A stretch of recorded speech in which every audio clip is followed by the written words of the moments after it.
You ask Tiger to solve.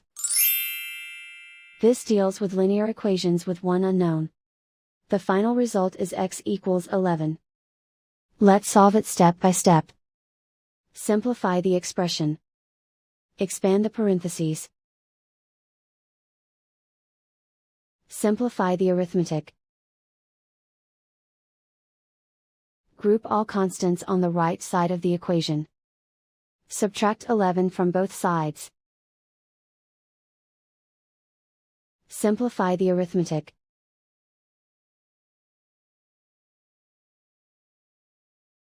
Convert the x into a positive number. Multiply both sides by -1.